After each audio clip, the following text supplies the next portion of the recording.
live now then? Go live. Yeah, were you playing music? We're going to have to play music at the end of this, Jay. Get some music for us. Come on. All right, we're live now. Hi. All right. It is 7:33. Wow, we are almost right. Well, this is actually early. Okay. For a lot of us queers, okay? We are early to this event. Hello, everybody. Welcome to the Communist Party of Canada Pride event, 2021 Pride event. And for our Pride event, because we love talking politics at the Communist Party of Canada, okay? We love breaking down stuff. We like pushing against imperialism. We like to push against the status quo. We like to push for socialism. So this event is exactly about that, but from a queer perspective. So first off, I need to pull up my notes because we were early for this event. So I happened to close my notes. So I want to introduce myself. My name is Moxie, or Jen Moxon, and I will be your host for the evening. Our panel discussion tonight is called Queers Against the Empire. Please go ahead and share this event in your networks and bring people on. We're hoping that this is, well, we know this is going to be a really great discussion. We are joined by Tim McCaskill. Hi, Tim. Chris Frazer. Hi, Chris. Kieran Fatima. Hello. And our comrade, Morgan Kurat. So before we get started, Morgan is going to kick off this event by making sure we acknowledge whose land we are on. And I'm going to just tell you a little bit about Morgan. Morgan also is named Daya Ganawate Kurat of the Ganiagahaga Nation of Ganawake. She has been becoming involved in community politics and activism. She has been a member of the Communist Party of Canada for a year, woohoo, and a half, and continues to learn and organize in Ganawake. So, Morgan, I'm gonna head it over to you. Gwe everyone. What gunwarado? I would like to take a moment to acknowledge the land that we are currently on, and to excuse me, I just tumbled. Let's acknowledge the original inhabitants of this place, the Haudenosaunee, Mi'kmaq, Abenaki, and other nations who have, since time immemorial, hunted, fished, gathered, and taken care of these lands. We must respect our sovereignty, our right to self-determination, and we must honor the sacred spiritual connection we have with the land and the water.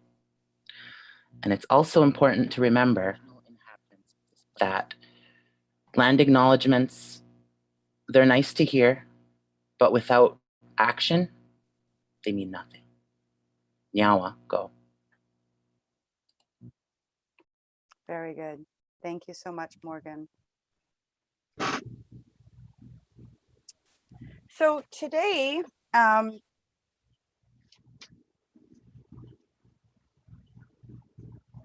Pride is, going into touching base a little bit on the land acknowledgement that Morgan just did. We can talk about things, we can do things, we can have a good analysis on something.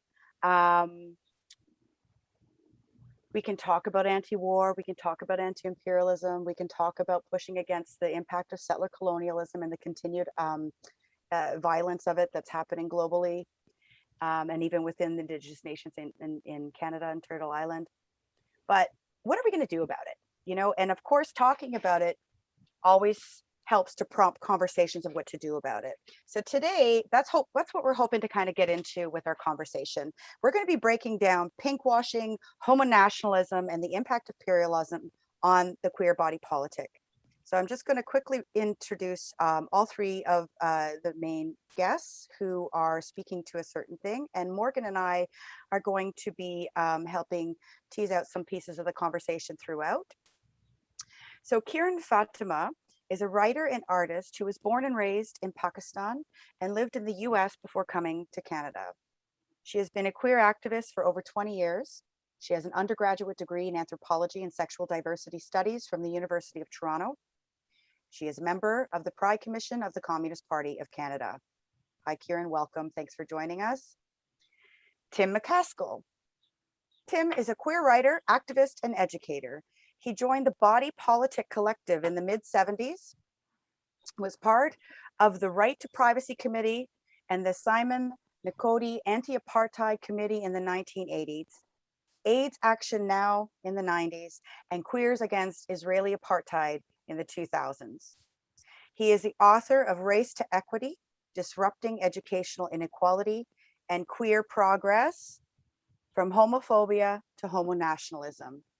And we'll post a link to Tim's book in the live stream there. Maybe Stephen or Jay, if you guys could help us out with that, that'd be lovely. Thank you. Chris Frazer is a is a history professor at St. Francis Xavier University in Antigonish. Did I say that right, Chris? Antigonish, Nova Scotia. Okay. Chris has been a member of the Communist Party of Canada since 1980 and served as a leader for the Young Communist League in the late 1980s. He has been active in various movements, including solidarity with the anti-apartheid struggle in South Africa, Palestinian liberation, and with anti-imperialist struggles in Latin America. Chris has been an organizer in the queer community in Antigonish, I think I said that better, since 2004, and served as the advisor for 2S LGBTQIA students at the St. Francis Xavier University for a decade. He's a drag performer. I love the makeup and outfit that you have on today, Chris. Kudos. And produces one of the largest drag shows east of Montreal, Priscilla, Queen of the Highlands. He is a grievance officer for his union. Woo! And Chris has published books on Mexican bandits and the Mexican Revolution. So, welcome everybody. You can all say hi. Say hi to the audience. There we go. Do we have a full screen that's going live so that everybody can? Hi, we do big pride welcome together, everybody. Hello. Okay.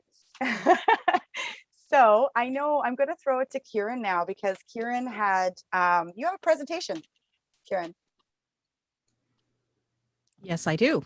You want to just give us a quick little synopsis on that? Yeah. So hi, everyone.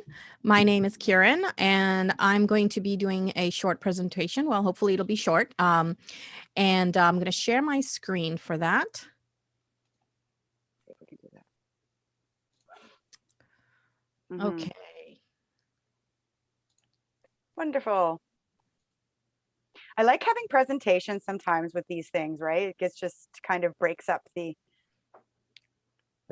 just the people talking kind of aspect. Yeah, I thought that would be nice to this. have a visual element to it. So yeah. So today we're going to be talking about some pretty heavy duty topics. So I thought that we should start by doing a bit of definition, just explaining what we mean by a term like imperialism. I think this is a word that's not always understood. Some people seem to think that it's only about war, where countries go to war or countries take over other countries militaristically. But that's not really what we mean when we say imperialism. So imperialism is the monopoly stage of capitalism, which basically means when corporations consolidate into and they kill smaller corporations, and it becomes where you have these massive multinational corporations. It's also, imperialism includes the reality of rich countries, so usually Western countries, developed countries, not another word for it, using all of their might, including their military, to forcibly exploit poor countries. And that could be done militaristically, using the military, but also could be done using financial entities like the IMF, for example. And under in the system of imperialism, which is where we live in the whole world, we are living under imperialism. The poor countries of the world, or the countries in the global south, they must remain underdeveloped. They have to remain underdeveloped. And by that, we mean they have to remain without infrastructure, without technology, without healthcare, without proper education for their people, things like that, because that is what keeps them poor. And keeping them poor is important so that they can be exploited, which makes the wealthy elite of the rich countries wealthier. So that's how we extract profits from the poor of the global south. So that's what we mean when we say imperialism. Now, probably Lenin's definition from the book Imperialism, the Highest Stage of Capitalism, which is available online for free. So if you haven't read it, I highly recommend reading it. There's five specific characteristics under what he describes as imperialism. So that would be movement from free market competition to monopoly capitalism. So like I said, what starts off with the idea of capitalism is, everybody just competes in a free market. It becomes where, the more efficient companies end up eating up or killing off the smaller companies and becoming, where there's just, 5 media companies in the US, for example, that own all the media outlets and things like that. So that's what we're approaching monopoly capitalism when that happens. Then the consolidation of capital into trusts, cartels, banks, and the merger into a new higher form of monopoly called finance capital. The imperialist economies also rely heavily on the export of capital instead of the export of commodities. They also divide the world between international monopoly corporations, and eventually there's a division of the world between imperialist powers, and that can include imperialist countries going to war over the exploitation of poor countries. So that was what we saw especially in World War I, for example, and to some extent World War II. I also recommend reading Kwame Nkrumah, who wrote in he was the first president of Ghana, which was the first country in Africa to gain its independence from the British colonialism. And he wrote a book called Neocolonialism, the Last Stage of Imperialism, also available online for free. And, he kind of took Lenin's idea a little bit further and explained that as in place of colonialism as the main instrument of imperialism, we have today neocolonialism. The essence of neocolonialism is that the state, which is subject to neocolonialism, is in theory independent and has all the outward trappings of international sovereignty, but in reality, its economic system and thus its political policy is directed from outside. So outside, Western powers, imperialist powers, they still control the economies, even though these countries are supposedly now independent of colonialism. So that's the idea. So highly recommend reading him too. So I wanted to give an example of how this relates to LGBTQ people like us. You have companies like Raytheon, for example. This is their current logo. If you go on Twitter, this is obviously the LGBT rainbow plus black, brown solidarity, trans solidarity. So they're using a very, very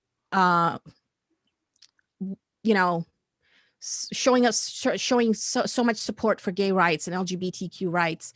But what they actually produce as a company are weapons of mass destruction, weapons of mass destruction, really.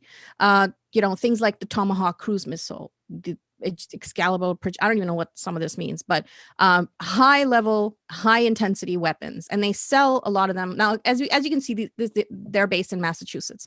So again, this is a multinational corporation. They have offices and manufacturing in many countries, but they're based in Massachusetts. So that again shows imperialism. This is an example of an imperialist of a monopoly corporation.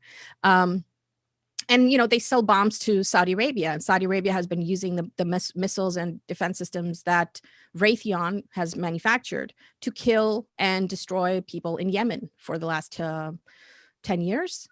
So this is, and yet that rainbow logo is supposed to pacify us, like, oh, we're so queer friendly. Don't worry about the fact that we have been killing people in Yemen and in other places, or our bombs have. And they're profiting off of that. They're profiting off of the death and misery and famine that's been going on in Yemen, as well as other places. Now, another company is BlackRock. I wanted to use this as an example. So they're an investment management company. They manage $8 trillion, at least 8 trillion US dollars. They're the largest investor in weapons manufacturers. And they are also involved in the deforestation of the Amazon rainforest. So they're based in New York. They're directly profiting from making climate change worse. Okay, so they're directly profiting from deforestation. There's a website called blackrocksbigproblem.com. Highly recommend checking that out. It goes into more detail about what BlackRock is doing. But again, rainbow flag, rainbows on their logos. So, this is their Twitter logo right now, if you go on their Twitter. So, this is not their usual logo, obviously, but they've made it for Pride Month. A nice little rainbow. So these are, again, there are other examples. For example, ICE, which is the U.S. Immigration and Customs Enforcement entity, which oversees the detention of hundreds of thousands of people at the U.S. border, including many children who are in cages. They tweeted earlier in June about how they are so proud and recognize their LGBTQ employees. I mean, LGBTQ people who are migrants at the border are some of the most abused people, even out of all of the migrants that are being abused at the border. And yet ICE has the gall to say that they recognize their LGBTQ employees, and that's something we should be thankful to them for. Nestle is another one on the right here. The Nestle Corporation has been privatizing water in a lot of global South countries, making sure that people in parts of Africa, parts of Latin America, don't have access to water or have to buy their water, which used to be, available for free. And that's just one example. They have also been accused of employing slave labor, child labor, and things like that. So, and yet they have a nice little rainbow, little birds feeding each other and all that. So it's very cute, and it's all marketing. Also, the Canadian and the U.S. Military has actively been promoting the idea that they are now so gay-friendly and trans-friendly that somehow that makes them good. That makes them, a good place to be. Come and join the military. Come and support the military. And it's also another way of. I know what Chris and Tim are going to talk about, pinkwashing and homonationalism. I wanted to show some visuals about that. And finally, I want to get to, on this topic, I want to get to the Israeli apartheid. So on the one hand, Israel promotes itself as a gay Mecca. This is the picture on the left is from a Tel Aviv Pride. I don't know which year, but, it promotes itself as a place where queer people are welcome, queer tourism, all of that. And yet we should know, if we don't, I mean, I don't know where you've been hiding if you don't know what Israel's doing in Palestine. Even recently in May, the bombing campaign that happened, the war that happened, which killed dozens of children and a lot of people overall, destroyed residential houses, destroyed media companies, destroyed bookstores. They targeted civilian targets in Gaza, and they have also cut off medical supplies in Gaza. They have cut off electricity in Gaza. Israel bombed the only coronavirus testing facility in Gaza, and also killed the top coronavirus medical doctor. So, what kind of gay Mecca are we to celebrate when this is what they're doing to Palestinians? Are Palestinians not people? Are there no queer Palestinians? We need to ask ourselves what we are complicit with here. So that's another example. Now, I also wanted to explain that the LGBT friendly faces that these corporations put out is actually, besides the horrible things they're doing outside, in the global South countries, they're also actually some of the most vile. They're giving money to some anti-gay politicians. So according to Forbes, which is, not a socialist magazine by any stretch of the imagination, this was according to Forbes, 9 of the biggest LGBTQ supportive corporations in the U.S. have given $1 million or more to anti-gay politicians in the previous election cycle, totaling more than $14 million. So this is a list of those 9 corporations. So that these are corporations that will put on the rainbow flag at their logo, and they have floats and all that at the pride parades, and yet this is also what they do. So even at home, they're not corporations that are on the side of LGBT people. It's just marketing. Now I wanted to talk a little bit about countries in the global south, and the way that it's shown that, you know, there are countries in the global south that have homophobic laws on the books and things like that. A lot of those countries, as according to CNN, again, not a socialist source, not an anti-imperialist source by any means, but even CNN had to admit in an article that I found that of the 71 countries around the world in which same-sex sexual relations are illegal, more than half of them are former British colonies or protectorates. So the British Empire, which as somebody who is from a former British colony, you know, I can speak from a personal sort of generational experience. The British Empire, when it came and took over these countries, including where I'm from in South Asia, they brought a lot of their Victorian, you know, morals, right? They're sort of, as we can think of what that means if you have studied the Victorian era, and these sort of highly socially conservative, reactionary, you know, norms that were present at that time. The British also exported that into a lot of these colonies, where in a lot of these colonies, in a lot of these places that became colonies, including South Asia, including Turtle Island, North America, where we are, the indigenous cultures actually had what we would consider now LGBTQ people, living experiences. So they might not have these identities like, oh my God, you're this and that's all you are. But there were experiences, there were people in a lot of these places, they were included of transversing, of subverting gender as well as sexual norms. So these were not, you know, it's not like there were no queer people in those cultures. The British actually came and suppressed them.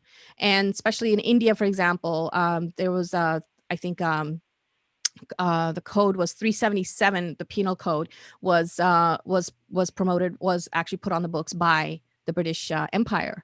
And India, the LGBT movement in India has been trying to fight to remove that. So a lot of these countries, and in Africa as well, they have a heritage of this British Empire and the colonial homophobia that it brought with it.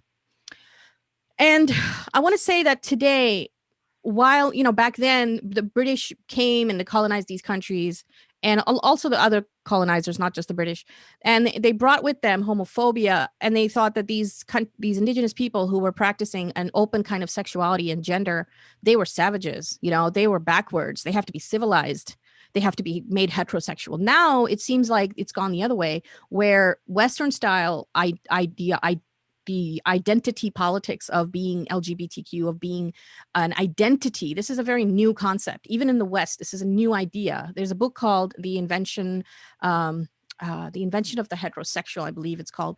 Highly recommend reading that. And it talks about the medical creation of the categories of heterosexual and homosexual. And the idea of that is it comes out of a particular Western tradition. And to promote that in other countries is seen as a civilizing mission. It's seen as a colonial mission. And whether it's done under the guise of human rights, it all comes out when you're from those countries, it sounds like you're just calling us savages and want to civilize us and want to colonize us again. And that's what a lot of people, especially when they're continuing to live under imperialism, that's the experience that occurs. And this is a picture of this painting of Manifest Destiny, which was a painting of America's burden of civilizing, you know, the Western frontier and all the native people that lived there. So that was how the U.S. empire, the U.S. colonies saw themselves while they were going around, you know, colonizing all of the lands that belong to the indigenous people. So now, also another aspect, and I'm going to wrap this up soon. Countries in the global south are often kept underdeveloped, like I said in an earlier slide, because that's what is needed for Raytheon to make a profit, for BlackRock to make a profit. They need people to stay poor. If people start getting developed and having education, they're going to want rights. They're going to want better working conditions. And we can't have that, because if they're not poor, then how are they going to make things for us for cheap? So, but this kind of underdevelopment also stifles internal social development. And at the same time, when you're imposing these Western LGBTQ norms, it can hinder the struggle of sexual and gender minorities within those countries. So when it looks like, you know, America, for example, or Canada is keeping those countries poor and then coming in and saying, why aren't you having pride parades? It can seem like you're just trying to, you know, it can actually make it harder for LGBTQ people in those countries to struggle for their own rights and their own experiences. Also, when it comes to actual war sanctions, I mean, we've talked a lot about imperialism as in terms of exploitation, but actual war sanctions, militarism, obviously bombs don't, they don't look for who's LGBTQ and who isn't. You know, people being bombed in Yemen, people being bombed in Gaza. Some of those people are queer, and some of those people are family members of queer people, right? So I don't understand how any queer person can be not affected by how much our identities are being used by these corporations to sell war and to sell exploitation. Sanctions also harm LGBTQ people in poor countries. You know, when during the COVID crisis, people in Iran couldn't get medicine. People in Venezuela still can't get medicine, and there are queer people there. And those sanctions are being imposed by the U.S. and being upheld by Canada and other Western countries, and that's harming queer people in those countries as well. Military funding that Canada, US, other Western countries, imperialist countries, they put so much money in their military that takes away from public funding for social services that LGBTQ people also need here, including housing, healthcare, education. And also sexual, gender, and racial minorities are often used as cannon fodder on the front lines for imperialism profits. So they actually use our images to recruit more queer people so that they can go fight on the front lines for BlackRock, for Raytheon, for Nestle. That's who's making the profits with all these wars and aggressions. Now, my question is, do you want to be commodified after reading all this and hearing about all this? I saw a comment online that says, how do you say, don't bully my community while you drop bombs in other communities? You know, and these are a couple of memes. I'm sure some of you are familiar with them. One of them says, you know, they say the next ones will be sent by a woman. Really makes you feel like you're part of history. So if a bomb is falling and it's being dropped by a drone operator who is a woman or a queer person, that does not make it any better for the people who are being bombed. Okay, and the image on the right is about Republicans and Democrats and how it's the same imperialism, only the Democrats put stickers on it that say Black Lives Matter and rainbow stickers, and yes, we can. So the idea being that we are not, there's no difference between these so-called conservative and liberal factions. They're doing the same thing, especially when it comes to imperialism. So finally, this is the last slide. What can we do? Now, there's a few things we could do. First of all, we need to educate ourselves about colonialism and imperialism. So I've given some resources here. There are more out there. Ask questions, and you know, talk to people who are talking about these things. Speak up and stand up against the imperialist powers of your own country. Use your position as a citizen. So this is important. Speak up against the imperialist powers of your own country. That's very important. We can talk all day long about other countries, but what are you doing to challenge the imperialist powers in your country? Because you're the citizen there, you're paying taxes. That's your first responsibility. Tell your friends, family, coworkers not to believe in imperialist propaganda because your voice matters. Those people who listen to you, talk to them. And of course, finally, join the struggle to build socialism. It's a system that we need, a system that's run by working people, that's run for our benefit, not the benefit of the wealthy elites in the world, not the benefits of monopoly corporations, but for people like you and me around the world. So that's it for me. Thank you very much.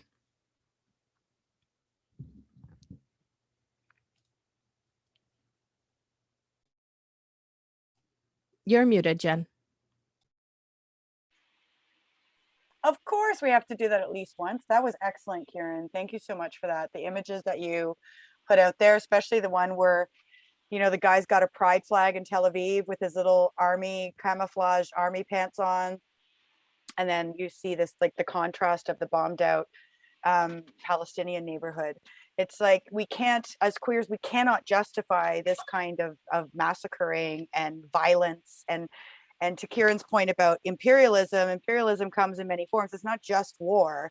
There's, you know, there's sanctions, there's blockades that are happening that Israel's doing towards Palestinian people, where, you know, what if Palestinian gay man is trying to meet up with his lover and he has to go through all of these blockades? Like, there's like even just a simple day-to-day things, right?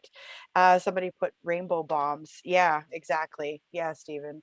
And it's like, oh, look at how progressive we are. And that country isn't progressive because they haven't quite fit in with the status quo yet. They they haven't got marriage rights, and they're not able to have babies together, and they're not able to have a big pride parade where corporations can fly all of their banners. So somehow they're backwards, and that's going to be an excuse to manufacture consent so we can go to war. Imperialist countries can go to war with these other countries. So thank you, Kieran. I think there was a lot of stuff in that presentation. Much appreciated. Tim. Okay. I would love for you to talk about homonationalism. Can you just kind of give us a little overview of what that is? We hear it a lot. I will talk to you about homonationalism. Absolutely. Thank you. The term first came from an American theorist named Jasper Puar in a book called Terrorist Assemblages, which came out in 2007, I think. And what she was trying to do was to put a name on a transformation of the gay rights movement in the US that she was trying to make sense of. So if you go back, the early gay liberation movement began in the 70s in this period of revolutionary upheaval around the world. National liberation, anti-colonial arms struggle, women's liberation, Black liberation, all this kind of stuff was happening. And the US ruling classes at the same time were openly engaged in an imperialist war in Vietnam. They were unabashedly racist and sexist and homophobic. And so what that meant was, despite differences in the queer community, for lack of a better word, along the axes of gender and race and geography and class, we were to a certain extent all in the same boat. All of us were quasi-criminal. All of us needed to be afraid of the police. All of us were considered sick and sinful and degenerate. Nobody had human rights protections. None of our relationships were socially recognized. So what that meant, I think, was that that early movement saw itself largely in opposition to the dominant power relations and ideologies within the US empire. And what Puar was pointing out was that the modern gay rights movement is one that in certain ways now has succeeded in integrating itself into those same dominant power relationships. And certainly that integration is still contested, but gay rights, as the kind of general term, has been embraced by the dominant sectors of the US and Canadian ruling classes.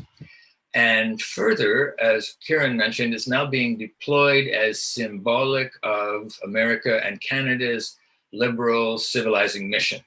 And so it works as his alibi to justify the domination and penetration of US capital around the world. And I think as Marxists, we need to understand sort of how we got here from there. It's my take that the gay liberation movement was always a classic democratic movement. And by that I mean a cross-class movement that fights for democratic rights for a marginalized group that has been historically excluded or persecuted. And in a cross-class movement, the strategic and tactical questions tend to be decided according to which of its class components are hegemonic, which are dominant. And I think that in that early period, the left was able to exercise a certain hegemony and give voice to more marginalized sectors of the community for a couple of reasons. One, class privilege meant that you had more to lose. And so people with more class privilege tended to keep quiet. And also then in this context of a period of revolutionary upheaval, the early movement saw itself as transforming society in concert with other liberation movements. But that wasn't completely stable, I don't think, because there was also a strong argument that calling for a revolution wasn't a very practical strategy in itself, especially when one isn't in an objectively revolutionary conjuncture, right? A struggle for democratic rights seems more congruent with the class character of such a movement. And so we saw relatively early on a shift from gay liberation to gay rights, from a goal of social transformation to social inclusion. And there was a long and tortuous struggle to win those rights and to win that inclusion over a period of something like 50 years. But it was a strategy that was ultimately successful in a number of places, such as Canada, the US, and Europe, where we have sort of been included in the national imaginary. We're now seen as proper citizens. But what I think that means is that now, looking at that class alliance within community, within the democratic movement, that begins to splinter. There's been this incremental advance in legal rights and the corresponding cultural change that theoretically improve things for everybody. You know, rising tide raises all boats. But there's also been a parallel and incremental increase in social and economic disparity engineered by neoliberalism that means that our boats are drifting farther and farther apart. So while being LGBTQ2S no longer acts as such a barrier to the exercise of some people's class privilege, others are still constrained by our subordinate class position that's often signaled by race or citizenship or language or something like that. So the class disparity that we experience now in this neoliberal world is actually far greater than it was in the Keynesian 70s when I came out, for example, right? So when you look at it, it's really kind of ironic because queers have exchanged a relatively socially equal but legally unequal world for one that is more legally equal but socially unequal. And I think what that means is that different sectors within the community see and experience today's world in very different ways. So I remember working with Queers Against Israeli Apartheid in 2009 to 15, and our attempts to provide a space for the voices of Palestinians in the community and in Pride, and how that was defined as political. And political wasn't a good thing, right? For some sectors of the community, politics no longer had a place in Pride. The political struggle was won. That was something in the past. Politics was now passé, and we were told we should be celebrating the Canadian government and the Israeli government as well, because they legally protected gay rights, rather than attacking them for maintaining and abetting an apartheid system. And what's more, and I think this is also important, talking about Israeli apartheid and Canada's alliance with it was literally biting the hand that fed us, or maybe I should say the hand that was funding us, because so many of the organizations in the community were now dependent on state funding. Or think of the Black Lives Matter action at Pride in 2016 in Toronto, focusing largely on the police. For a segment of well-heeled, middle-class, upper-class lesbians and gays, the participation of police in the parade is a symbol of how far we've come. You know, they used to beat us up, and now they want to party with us. That's progress, right? But for poor and racialized sectors of the community, the question they ask themselves is, why should these cops be at our party, right? They still beat us the same way. So you see this real difference in vision in different sectors of the community. So if we see homonationalism and as this political expression of the kind of bourgeois and professional managerial classes who benefit from the present social order and in turn support it and the state, right? They're happy because they've been recognized. They've become a niche market in the economy, in an economy that's desperate for markets, right? They become a voting bloc for politicians to cultivate. They're grateful for all of this and want to celebrate that inclusion, but then of course, hegemony is always contested.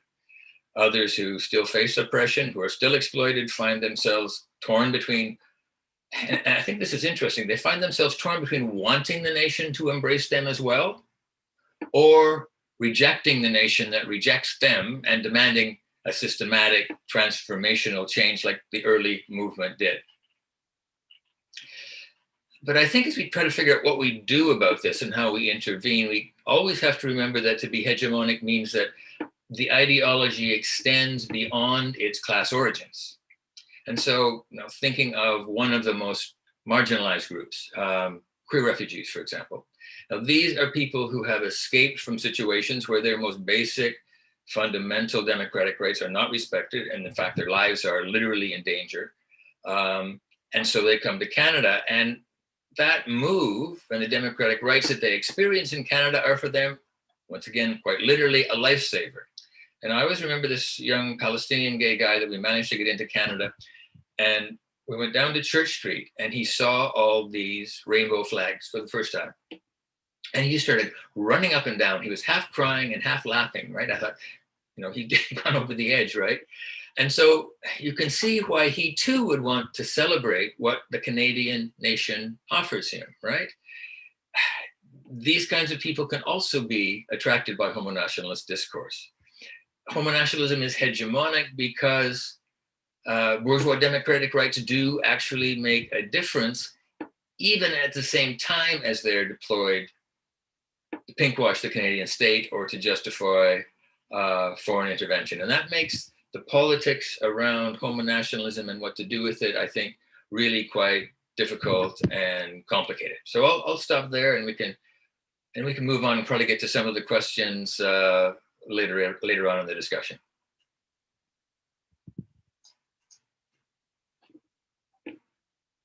You're muted. Thank you so much for making so many points about how homonationalism, sorry, my microphone is, homonationalism is used in various ways and how it intersects with imperialism. And of course you had all of like the perfect succinct words to use that summed up what I would normally take a sentence to say. You know, you used one word to do it. So thank you, Tim. Chris, Tim and Kieran have introduced, I think, parts of what you're going to speak about. And I think you're going to get a little bit more specific around the Palestinian, Israeli pinkwashing aspects of what Tim and Kieran just spoke about.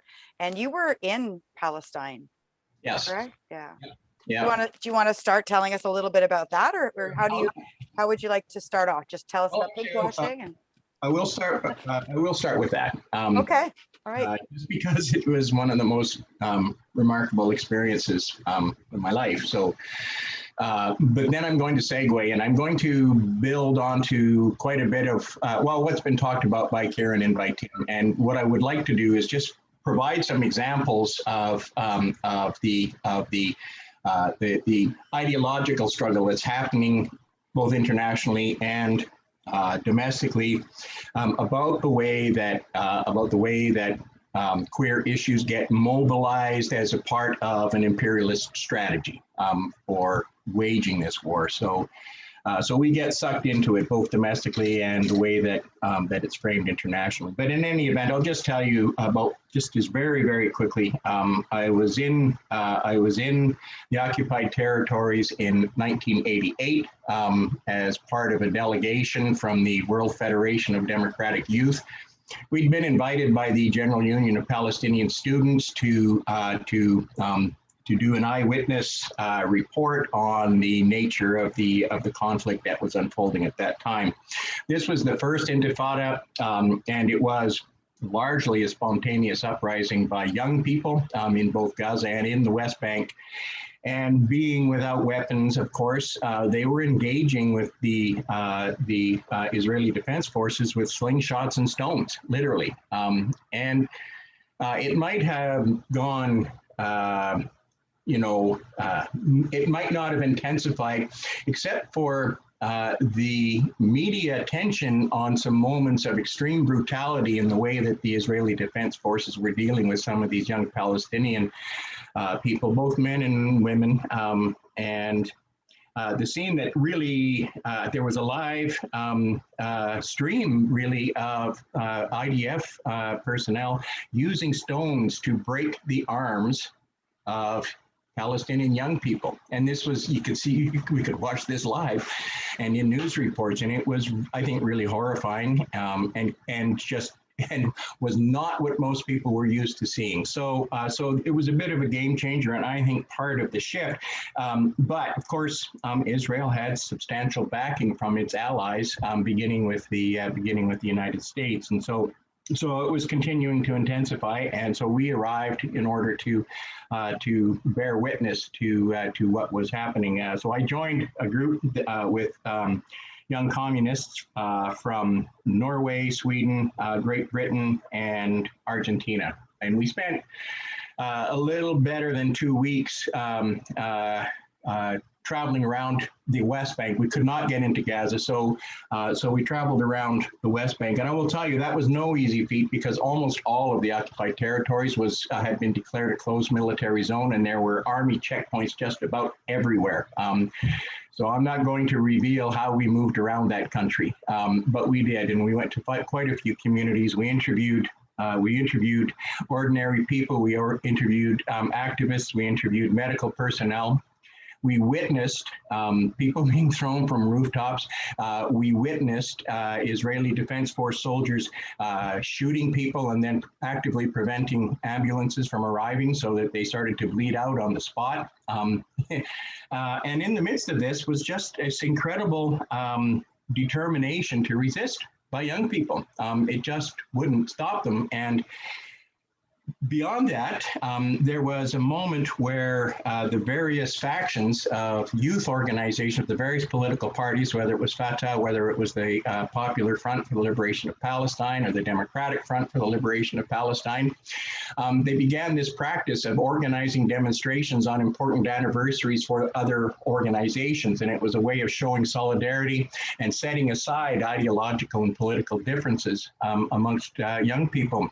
And we were actually on some demonstrations. We were in Ramallah, which is a West Bank city. It was a demonstration being organized by the Popular Front for the Liberation of Palestine to mark the anniversary of Fatah. So they went into the streets, and as you're marching down the street, you could see that every rooftop was being occupied by snipers from the IDF. And as we approached, they began lobbing tear gas and firing rounds of live ammunition into the crowd. And they were well organized, the young people, the young Palestinians. They knew just how far they could go and then when to withdraw. And the organization was remarkable in the way that they put up barriers to slow down the IDF forces in their pursuit, and then they knew where to scatter and where to take shelter and refuge. We ended up in an abandoned building, literally just taking cover while the IDF were doing house-to-house searches for people who had been participating in the uprising. So this was, this is the actual nature of that struggle, which is far more beyond anything we will ever see in any kind of media coverage. And I would just say that this is a struggle that is extraordinarily well organized and is capable of moments of incredible unity, overcoming ideological and political differences in order to fight for the liberation of people and the recovery of their lands. And I will just also say as a side note, it has struck me ever since the parallels between the settler colonial state in places like Palestine, the settler colonial state in South Africa, settler colonial state in Australia, the settler colonial state in Canada. And if you look closely enough, you will see the patterns of British imperialism in each and every place. The same strategies, putting people in marginalized areas and reducing them to marginal population, imposing controls on them with things like pass laws and so on and so forth. So I just also want to make this connection. This is, I mean, Canada actually has served as a model for what's happening in places like Israel and what eventually developed in South Africa, and the techniques that were used to oppress and to annex land from the indigenous populations here is exactly the same pattern that's being followed in Palestine. It's the same pattern that was followed in South Africa. So Canada has been a model in many ways for all of this stuff. So we have an obligation to make that link between those kinds of struggles against the settler colonial state here and abroad. So there's a connection with solidarity between with indigenous peoples here and the indigenous populations in Palestine. So that's just this was the eye opener for me. So then the question comes up about how our identities, our struggles here get mobilized in order to further that oppression. And I would say that one of the things that that has made this possible is, and it's really ironic, but that's the very success of struggles for both gay liberation and or queer liberation, queer rights here in Canada. It has, has been a turning point I mean, it's far from over, and it's still really shitty for all kinds of members in our community. So let's never forget that. But there is this, I guess it's a gloss, you know, this verbal commitment to supporting rights for queer people here. And so this, in many ways, has allowed the settler colonial state in Canada and in the United States to mobilize that for their foreign policy objectives. See, so, and they use homonationalism to accomplish this, and pinkwashing in order to accomplish this. So what I would like to do really is just to kind of give you some examples that really make this clear. And I'm going to be doing some screen sharing. And I've selected some particular examples, and I think what I want to, well, I will begin with it. It doesn't matter, I guess. First of all, the shift that's happened in the way that we're being, where the attempt to co-opt us in support of imperialist programs. You can see this in the presidency of Joe Biden. Okay, so I'm going to start there. There are two things that he's done that got quite a bit of play in the media. And the first one was appointing a trans woman as, what is the, yeah, so there it is. So he appointed a trans woman for the position, she's the Assistant Secretary of Health, okay? So, and I'm actually just going to do a screen share for a moment, because just so you can see the story as it's appeared in the media here, right? Okay, so here's the Joe Biden thing. Picks first transgender person for Senate confirmed post, and the play on this is that this is an enormous step forward, and I'm not going to argue against the importance of a symbolic representation in that way, but it's symbolic without any content that's a benefit for the queer community here or for the queer community abroad. And that's the important point. So he's willing to go a certain distance, but no further. All right. So this is and this is a deliberate strategy. All right. In order to generate support from the queer community for the Democratic administration, which will inevitably include support for its international foreign policies. And so there will be an effort to get them behind, for example, U.S. support for the Israeli settler colonial state and their occupation of Palestine. This goes hand in hand with the most recent appointment, which is, can you see the Biden announcement, the U.S. Special Envoy? Is that showing on the screen? Just let me, oh, wait a minute, I have to do this there. Okay, so, oh, wait. I can't tell if you're able to see this.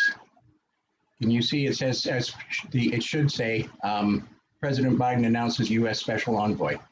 Can you see it, Jennifer? Yeah, it's on. You can see it. Okay, good. All right. So I'm still a bit uncertain about this technology. In any event, what Joe Biden did was to name Jessica Stern as the U.S. Special Envoy to advance the human rights of LGBTQI plus persons Friday. And she's currently the executive director of Outright Action International. And what her job is going to be, and this is really quite fascinating, the special envoy will play a vital role in leading implementation of the presidential memorandum on advancing the human rights of LGBTQI plus persons around the world.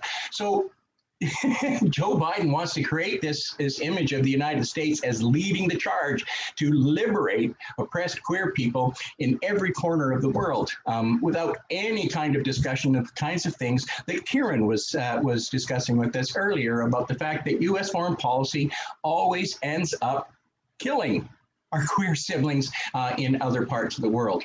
a similar kind of play was made within the U.S. military recently, which also announced that now, if you joined the military and you were a trans-identified person, you are going to be getting your gender-affirming surgery paid for.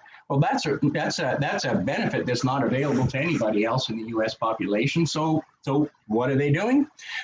They're literally telling trans people that if you can't afford your gender-affirming surgery, you can now join the military, be sent abroad, potentially to kill other queer people. And by doing so, your reward is going to be getting your gender-affirming surgery. And this is just, for me, it's outrageous and grotesque. And you can believe that people are going to buy into that option because of the conditions in which certain sectors of our community are oppressed in the United States. So it's really kind of a dystopian kind of a reality.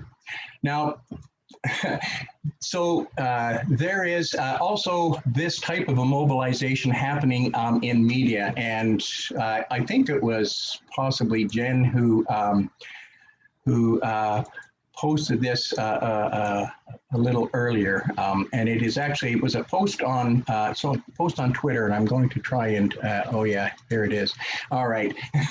So this is a new series, animated series on Netflix now called I think it's something like the Q Force. So this is about queers in the service of the U.S. Imperialist state. So I'm just going to play it. You'll get it. You'll see. Hey, twin! That's my job, Daddy. Right. We're a Q Force.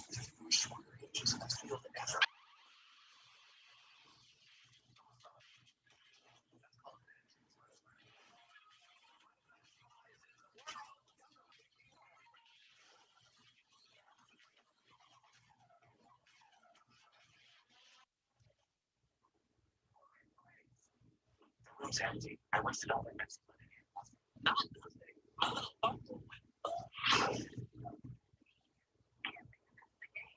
I like to hear acting like you're crying. Hey, twin!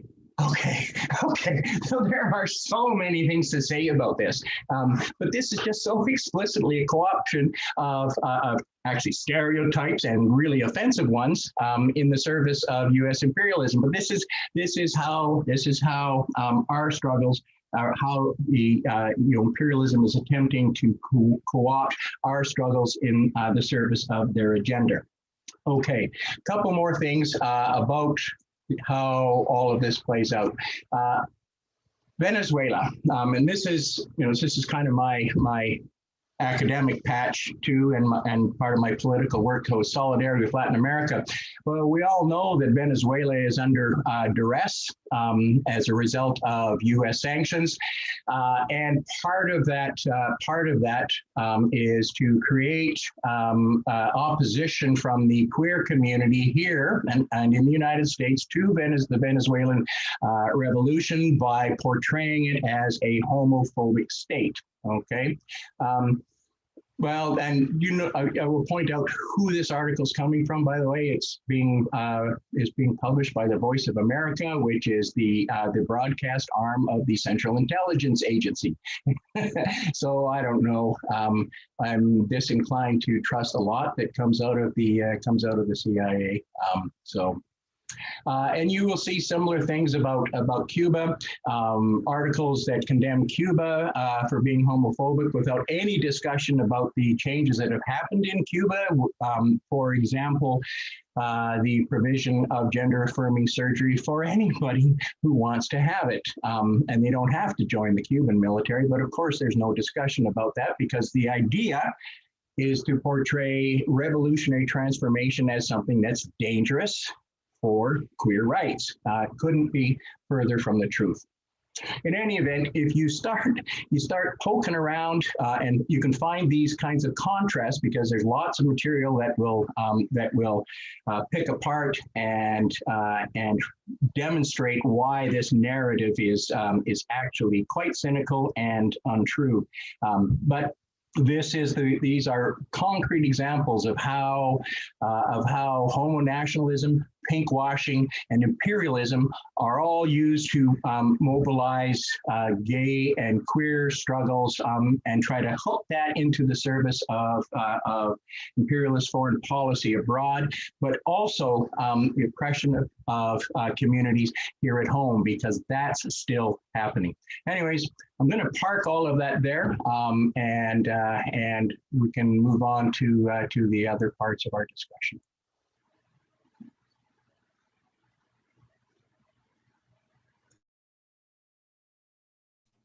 Jen, you're muted again. All right. Because I'm just so enthralled listening, I keep forgetting to unmute myself.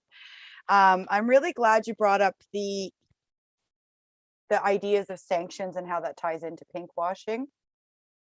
And I'm especially glad that you brought up Cuba and the sanctions that the US is violently imposing on Cuba, and how that's starting to cripple their healthcare system, which is one of the best healthcare systems in the world, and how they also have a really amazing history around treating AIDS and HIV in the past decade, and being really progressive and forward with medicine and treatment of HIV and AIDS. And so I have a question for all of you. Okay, so we talk about homophobia, right? So we have these roots of what we know here in the West about what homophobia is, right? So of course we have examples of homophobia. It's kind of being freaked out and weirded out by us queers because we're gross, or we're this or we're that, all these kind of regular natural stereotypes of what homophobia is. But why can't homophobia also be attached to imperialism, right? Like why can't we start calling imperialism homophobic in nature, right? Does that make any sense? What do you think about that? Is that just is that something that we could really start to do? Go for it, Chris. I think that's the response. I mean, they're prepared to oppress us here, and they actually do it abroad. It's just that they're a bunch of lying bastards. And what does not happen is the liberation of other queer people in other parts of the world.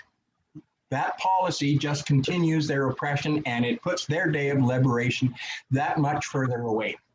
So it really is quite a cynical kind of approach, and it is, at the end of the day, homophobic. So I think that is actually the way to respond and to go after them for it. Mm-hmm. Yeah. I will also point out, just by the way, there was a UN vote. 184 countries voted in favor of ending the US blockade against Cuba. There were only 2 countries that voted against it, and this is no coincidence. It was the United States and Israel. Yep. So. Yep. Yeah, and that was just in this past week and a half. Yeah. Yeah, and that's the thing. Tim, do you have Tim or Kieran or Morgan, would any of you like to comment on Kieran? Go for it. Yeah, I had my hand raised there. Thank you. Sorry. So the issue is that neoliberal capitalism, which is the system that we live under in the imperialist countries, it's built into that is this the atomization of human beings. So the idea that only me and my personal entity is what matters. So of course, LGBT people are part of the same society and culture. So we are influenced. People, who are LGBTQ can often, be very influenced by the same culture that we are raised in, to believe that it's only homophobic if it affects me personally, and I think what you're saying is that, well, why can't we call it homophobia if it affects other queer people outside of the border? I mean, one of the as somebody who is an immigrant and who lived in the global South and was born there, and people are not seen as human beings once they're outside, if they're outside of the borders of the Western world, what we call the international community, or, what Biden likes to call the rules-based international community, or whatever the fuck he's calling it now. that's considered the Western world, mostly white, but also includes a few couple of, Japan, maybe South Korea. But everybody else outside of that in Latin America, in Asia, in Africa, they're not seen as human beings. They're just not, and as well as the colonized people within these countries. So Black people, Indigenous people, but especially the people who are outside, they're just not seen as anything at all. There's no rights. There's not even any semblance of any rights. So if you are bombing people in Gaza, it's just not seen as homophobia because, well, they're not human beings. They're not human. They're not. And also this idea that only white people can be gay, only white people can be queer, and there's no sexual minorities or gender oppressed people in other parts of the world or in other cultures. It's a very Western centric idea. It's rooted in colonialism, the idea that only the Western world and people who make it to our shores. Once you're an immigrant and you make it to our shore, then we care about you. The liberals love you. Refugees, everybody's welcome. Open the borders, but only if they make it to our shore. Only if they make it to the border. If you don't make it to the border, if you're still living in Honduras, if you're still living in Palestine, if you're still living in Pakistan, tough shit. That's the way that a lot of this discourse goes. So that's why we don't call it homophobia, but it is. Yeah. Thank you, Kieran. Tim. I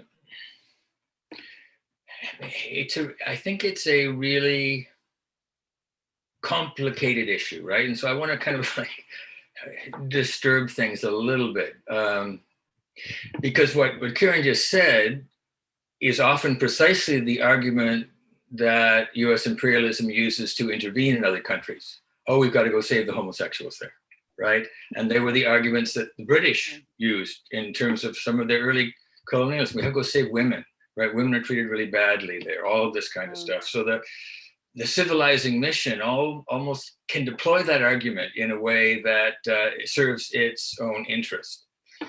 And I think that the other problem that we're forced to grapple with is that whereas in the 70s, much of the resistance to US imperialism were national liberation struggles that were aligned with socialist countries that had a certain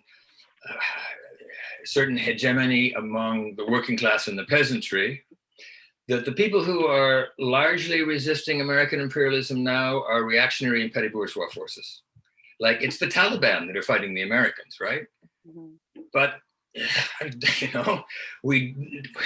so do we support the Taliban as an anti-imperialist force, or do we say like, no, there's social questions there that we've got to deal with, right? And I think that, there's a lot to be like really thought through here, that the complexities of the issues that face us now mean that, I don't know, personally, I don't know how to kind of pull apart all of these kinds of things.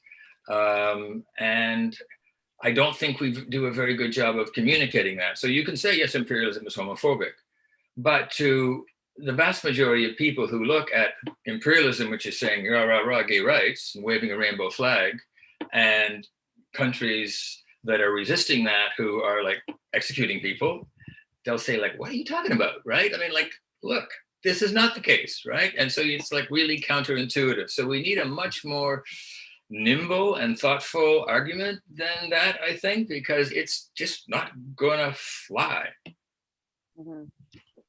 Okay, so thank you, everyone. So we have a couple comments that I'd just like to read off. Elena Porter said that they're really enjoying the presentation and learning a lot. Thank you, Elena. Nice to see you on here. Elliot Cooper. Wow, there's a lot to unpack there. Yes, there is in everything that we've been talking about tonight, 100%. And I agree with you, Tim, too. I think, sometimes it's so frustrating as socialists and anti-imperialists to see our bodies and our lives and our queerness being co-opted and pinkwashed to manufacture consent for imperialism abroad. And it's infuriating, right? And you want to just kind of get into just this I know reactionary is not the right word, but it just, you sort of, you want to respond forcefully as possible, or as quickly as possible. But I do think there's a lot more thoughtfulness that has to go in to everything that we're talking about tonight, especially in how we ensure that other people around us are understanding this kind of perspective as well, and why it's important to understand this perspective, to understand the impact of homonationalism, to understand everything that Kieran talked about and everything that Chris talked about. So I have a question that I think is kind of complex. So let's see what you do with it. So first of all, Elena Porter, asked, how do the US and Israel keep getting away with murder? And yeah, exactly.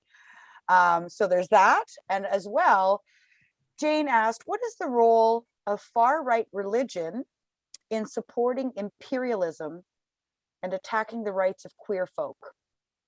For example, Islam in Saudi Arabia, evangelical Christianity in Africa. Anybody want to make some comments or have some thoughts on that? Kieran, go for it. And then Chris.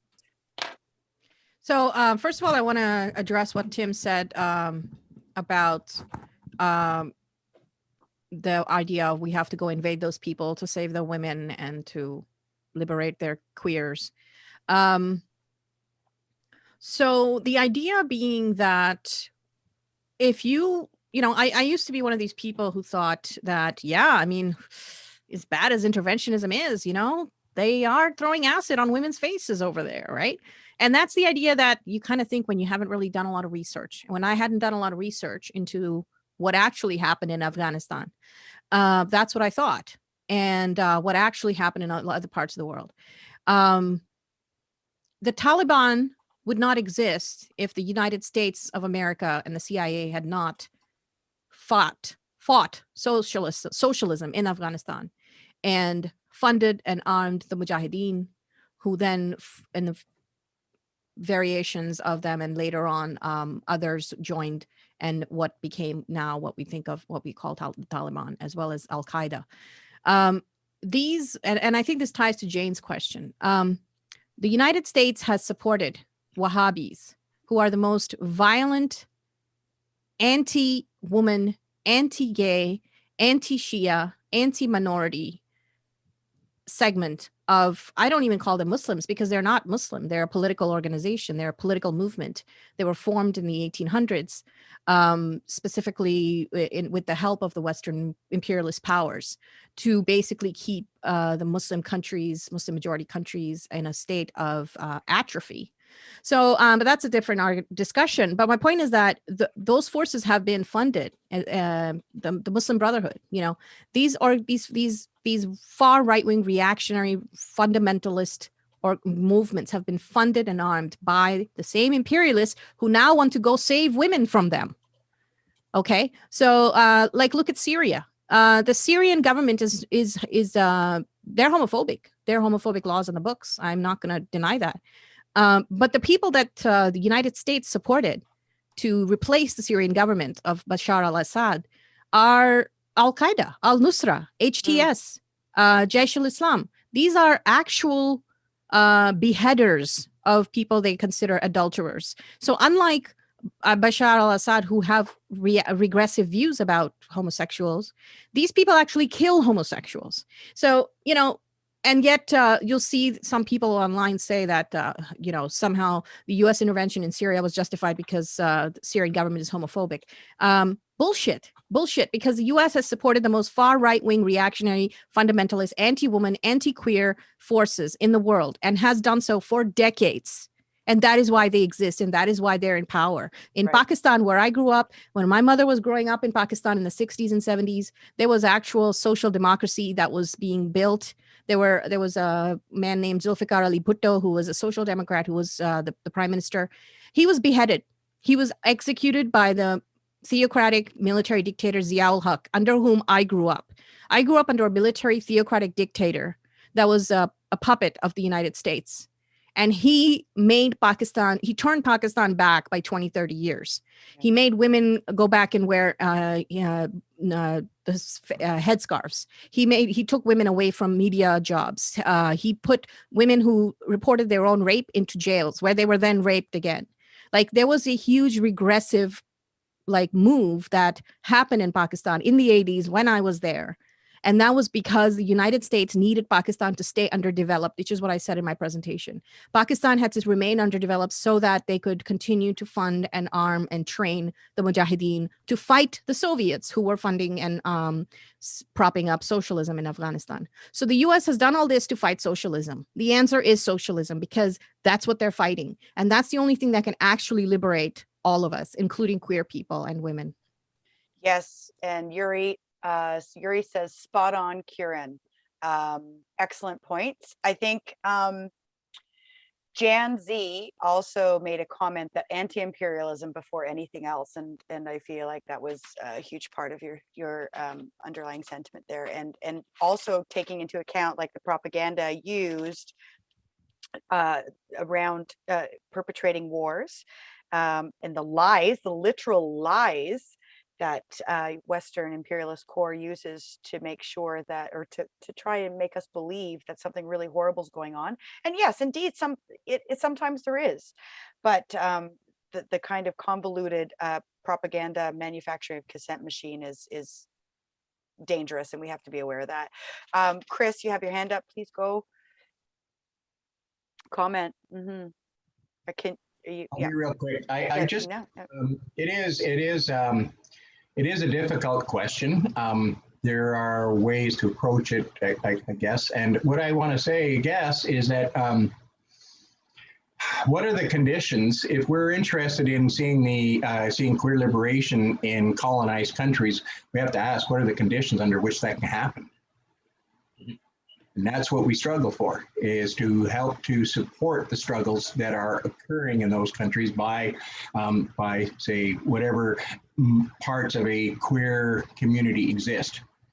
And that's a bit difficult because we're not really, as far as I can tell, engaged in an active discourse, for example, with Palestinian queers. It happens. But the relationship between, and there is actually a new turn within the West Bank. I don't know about Gaza, but there is a shift towards what beginnings, I would say, of a queer liberation politic in the West Bank, and it's actually causing some ripples. And that's good to hear. Well, and it remains to see where that's going to go, because what's happening in the occupied territories is the creation of a constant hothouse where people are under constant pressure. It is never relieved. Okay, so this distorts political relationships, this distorts family relationships, this distorts political relationships, and it becomes very difficult to maintain something that we would recognize as being normal way of functioning for us, because it's always happening under extreme pressure. So there's the fact that it even happens and is happening in the occupied territories for me is nothing short of remarkable. But what I turn to is the argument has to be made against the claims made by the colonizers and the imperialists. Okay, it's not possible to you can't support Taliban ideology. I suppose I do ask about where the Taliban come from. Taliban were a product of the American intervention in Afghanistan. Okay, and there was a time when women had a much higher degree of social rights than they enjoy now, even in Afghanistan. But the United States consciously destroys that in order to create instability in the region. And the collateral are the queers and other marginalized communities who cannot now gain traction in order to struggle for their rights. And we have a lot of questions we need to ask about ourselves, about how we find a way to practice active solidarity, because those connections are pretty difficult to make and sustain. So there's a lot of work for us to do on that level. And at the end of the day, my approach is always to say, what solidarity is what do you need us to do to make sure that you come that much closer to your liberation? What do we need to support you? And that's the communist question too. That's the communist question. So, Mhm. and we then find a way to deal with the Taliban question. They are the elephant in the room, but I mean that can't stop us. So. So could I ask a question then, just to touch on that point, because there was also a question in the comment section that I want to, or a comment I should say in the comment section that I think is interesting and might tie into some of this conversation. And it's, Jacob had said, fighting imperialism is more important than my queer identity, in my opinion. So, and I do think that there's, that's a really interesting component, but how can we do both? How like, as you were touching on that, Chris, just like a minute ago. I think it's a false opposition, in fact, and Tim put his finger on it in his presentation, which is to say the queer movement for queer liberation is cross-class. Right. It's cross-class. Yeah. So I mean, I'm a communist and I come from a working class background. I have a very specific place. Exactly. Within the queer community. Right, and that perspective just about everything. So for me, there's no contradiction between taking an anti-imperialist position and fighting for my queer identity. I am an anti-imperialist queer. It's just that, and so I take that into the politics of my community here, and I keep that perspective when I'm doing international solidarity, because I'm doing that as a queer communist. And that is part of queer liberation. It does not get left behind, but it gets shaped by your social position within the community. So there are queers who are co-opted. There are queers who are supporters of settler colonial relations. Well, those aren't my comrades. They're not our people. I will fight them tooth and nail in the queer community, because they take an approach that is going to actively harm other people, and there's just no way. And speaking of fighting them in the queer community, Tim, if I can be so bold with you and ask you about some of those parts that Chris just mentioned about the fight in the queer community with the queers against Israeli apartheid. Yeah. Can you talk a little bit about that? Just exactly what Chris just brought up there, like. Yeah. How like what are some of the struggles that happened there? Like, what was the outcome? What were some of the key takeaways from that? I guess the key takeaways. It was a complex struggle, and Kwaya actually existed for 6 years. For 4 of those years, there was concerted efforts to force us out of the Pride Parade. We won every time. We always marched when we wanted to march. We did a tactical retreat at some points, because, in guerrilla warfare, you attack when the enemy is weak and you retreat when the enemy is strong, right? I mean, you've got that kind of politics. So 1 year, Pride was very, very weak, of its own internal contradictions. And the city said it was going to cut off all funding if Kwaya marched in the parade. And so we thought, okay, like, how do we play this? And we decided that we wouldn't march in the parade that year. And therefore, it was Rob Ford was the mayor at the time. And we said, we won't march in the parade. Is Ford now going to fund Pride? And he still didn't want to, right? And so he was revealed then as a homophobe, that Kwaya was the alibi, right? That it was going to get him and all the reactionary councillors to cut off Pride. And so when we pulled out, their alibi fell apart, and they looked really, really bad. And, I can remember this one Zionist councillor said, that damn Kwaya is like trying to nail Jello to a wall, right? And you know when they say things like that, you've gotten to them, right? So we won, but it was like a complicated struggle because there was government and funding. And so there were those people who just wanted to, who really believed in pride and thought the funding is the primary issue, right? And we have to do whatever it takes to get the funding going. There was the kind of the really comprador people who did not want politics in the Pride Parade, right, as a principle, and they certainly didn't want anti-imperialist politics in any way. Then there were like the hardline Zionists who didn't want us in the parade because we were exposing what Zionism was doing in Israel-Palestine. And then there were the liberals who didn't quite know what to do, and so we managed to rally them on bourgeois democratic rights, freedom of speech, and that became quite an important struggle when we marched after like a really intense one in 2010. We were joined by the Pride Coalition for Free Speech. They didn't necessarily agree with anti-imperialist politics, but they supported our right to be in the parade and raise those kinds of politics. And so there was a lot of kind of having to weave and jockey and retreat and advance in order to be able to win those fights. I think that we laid a foundation when Black Lives Matter made this intervention in 2016. Mm-hmm. In fact, it was able to actually mobilize hundreds and hundreds of people to oppose police getting back into Pride. And we've now learned, I don't know if you noticed, Tom Hooper has done this research, the federal government gave Pride $250,000 on the quid pro quo that the cops would be able to get back into Pride.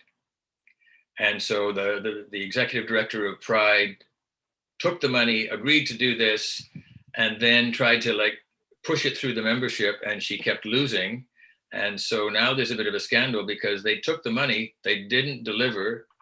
The feds are embarrassed, right? Nobody knows quite where the money went. So there are all sorts of contending forces, right? Some liberal, some conservative, some Zionist, some opportunist, and all of those kinds of things needed to be dealt with in different kinds of ways with different kinds of strategies, right? So I think it comes to a question that if what we're seeing now with the achievement of bourgeois democratic rights from this class alliance, and now we find, therefore, the class alliance starts to like split apart. What do progressive people do? Do we organize a working class queer movement on its own, kind of independently, which can take all sorts of positions? Or do we still struggle to maintain that class alliance because we know that bourgeois democratic rights are always very fragile and we could all find ourselves in the cooking pot again, like with a change of government? And that's another question I don't think that we've actually sorted out, right? Because some people would, there's very different arguments there, right? That is that old class alliance important to try to maintain, or is it now something that's past in history that we just have to move on from? And I don't have a clever answer for that question, but it's a question that troubles me.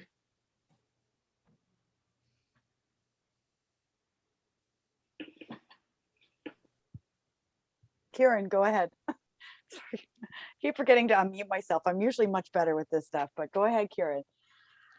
Yeah, I think that is a good question. I think that we need to take a hard look at our own sort of culture of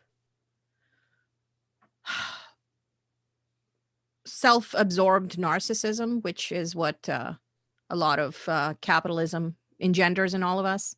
I feel like the Western North American LGBTQ community, such as it is, I don't know if there is a unified community. I've been in this for a long time and I've seen it split every way, which way. There's racial disparities, class disparities, gender disparities, half of the LGB community doesn't like transgender people. Half of the LG people don't think bisexuals should be part of it. I mean, there's so many rifts and contradictions. I don't know if there is a unified community that we can really call, you know, what do we actually define ourselves as? Just not heterosexual, I guess. I don't know. So I think that some of that identity politics is itself an illusion, that somehow we are all connected by queerness, by this rainbow flag. I think that we need to question that. We need to question what that means. And, you know, to me, as somebody who grew up in many different cultures, I am not going to romanticize the culture I'm from, the global South. I'm not going to say that it's like better in some way, or somehow it's like a noble savage type thing where the West is all bad. I'm not saying that, but I'm saying that we need to be critical. And if we are going to reach a higher level of understanding of ourselves in the context of the larger imperialist, global imperialist capitalist structures in which we find ourselves, we have to be very critical and take a hard look at ourselves and say, what am I really part of? And I think, Tim, you brought up a great question. Those of us who are from working class backgrounds, who are part of the working class, do we have more in common with the queer community that is so ready to sell out to the bourgeois, you know, to have cops on pride, to have all the fucking TD Bank floats and shit coming in? Excuse my language.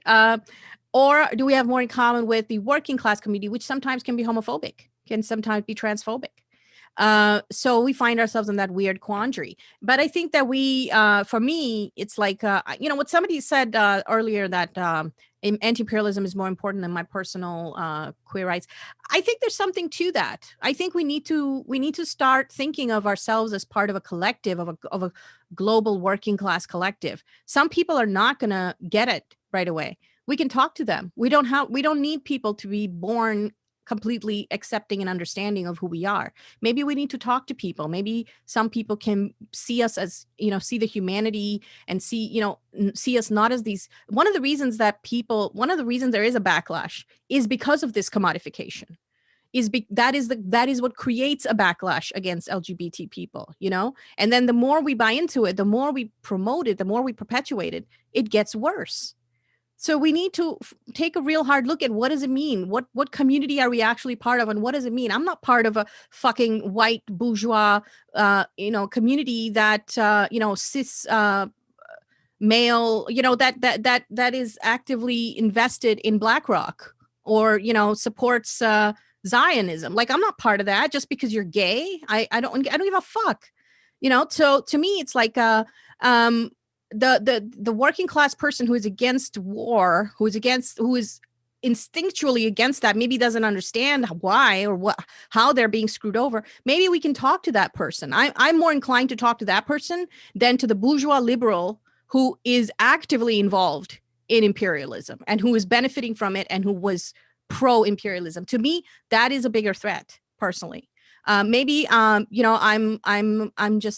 saying that I'm not saying everybody who is on the other side is somebody we can talk to and we can maybe convince. But I think we need to make an effort instead of expecting everybody to just be constantly accommodating to us and somehow just be magically born understanding the concepts that are new to them, that are even new to us. I think we need to kind of rethink some of our basic assumptions about queer identity.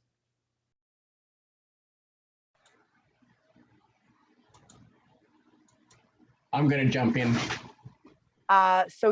Jump in. Just before you do, after you make your comment, Morgan, if you can read off a couple of comments or questions, that would be amazing. Go ahead, Chris. Yeah, so Tim put his finger on I think something that's important to remember, and that's that whatever we make a determination of what queer liberation look like, that this is be firm on your principle but flexible in your tactics, because things are going to shift and change, and so what works at one point in the struggle becomes redundant or useless. Okay, and then you have to switch tacks because those conditions don't exist anymore, but they also can come back. So I would say that, so that's one thing. The other is that I think we are in a very fluid moment, I think, in our community. I see it partly in with respect to generational contradictions. I see younger people, younger generation who have a much different perspective on what it's going to take to achieve liberation. And then maybe that's just because I spend a lot of my time with younger trans people, with non-binary people. But this is it feels different to me than it say did in the 90s or the 80s in really significant ways. And maybe there's, I don't know if bifurcation is the right word, but there is something of a separation starting to happen. Some of the contradictions within the community are becoming increasingly exposed, and they will have to be resolved if there's going to be unity. And I'm talking about things like racism within our community. And we all saw the reaction to the Black Lives Matter intervention. I think it was 2016. Yeah, Tim, is that right? Yeah, 2016.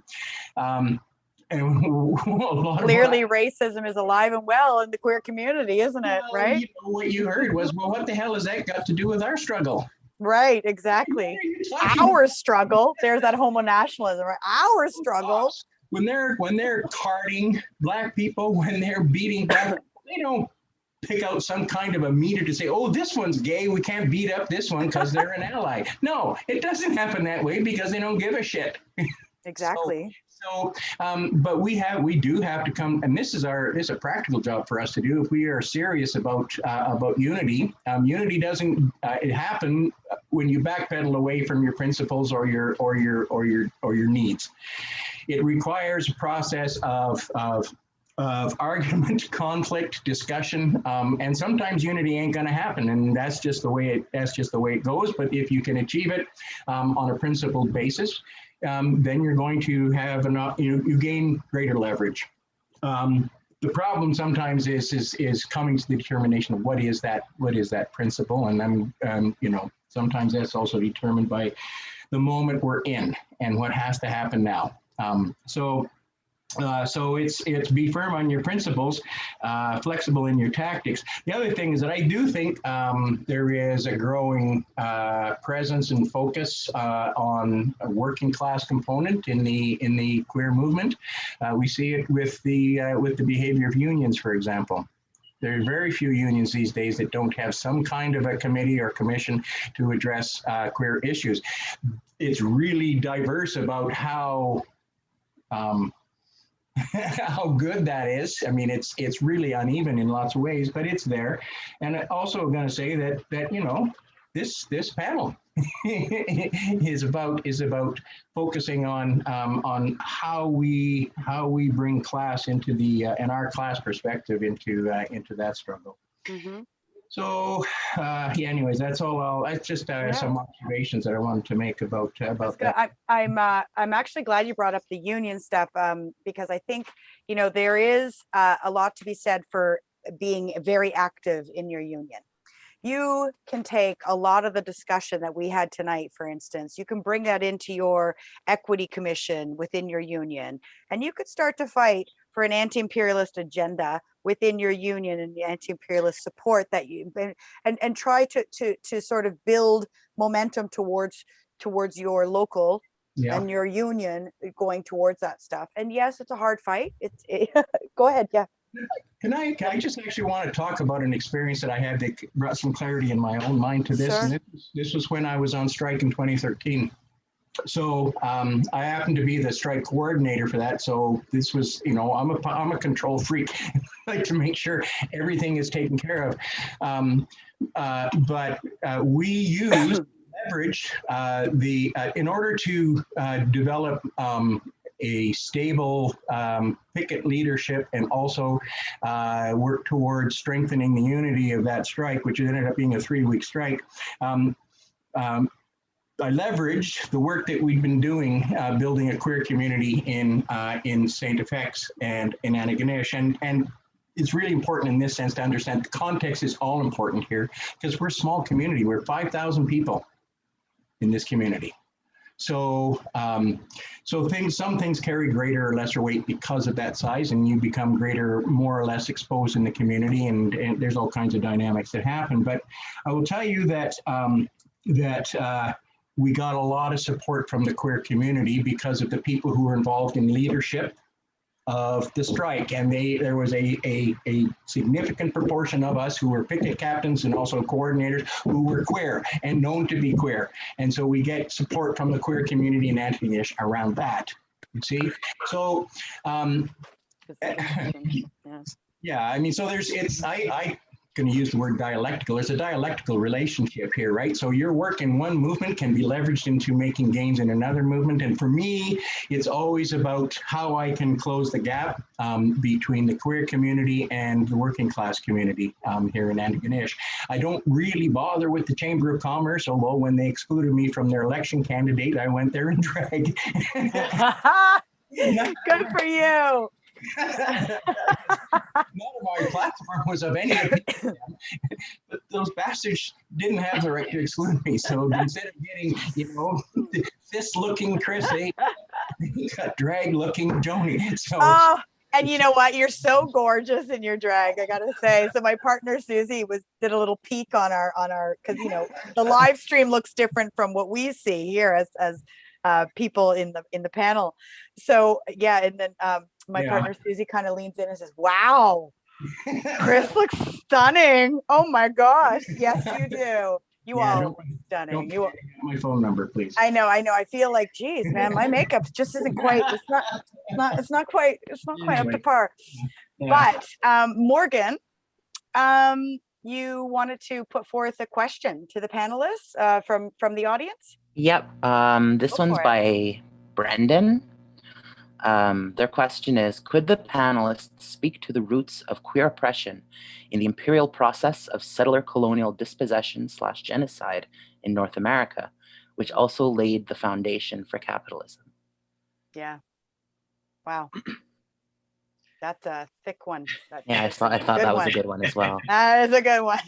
Good pick. Okay, who wants to tackle? Do we have all night? Or yeah, exactly. Who wants to tackle pieces of that? But this is good because I think even just to keep these kinds of conversations, these kinds of thinking, and this sort of unpacking, because this is a lot to unpack. Like this is a whole other panel. But this, like, even just to touch on some of these points, I think would be important. So if somebody has something to offer, jump in. Well, one of the things that struck me, I remember reading Foucault years ago, and Foucault has got this notion that sex became all important to imperial Europe because it had to manage populations, and it had to have enough babies for armies and have enough workers for factories and all of this kind of stuff. And so the state begins to manage sex because sex is how all this stuff gets reproduced. And then he said that leads to questions of racism. And I've always thought he had that on its head, upside down, because it seems to me that Europe's imperial adventure required racism to make sense of what they were doing, to justify what they were doing. And therefore, they had to really begin to worry about sex because if race was the most important thing, then you got to make sure that people are having sex with the right kind of people. Miscegenation became a rule.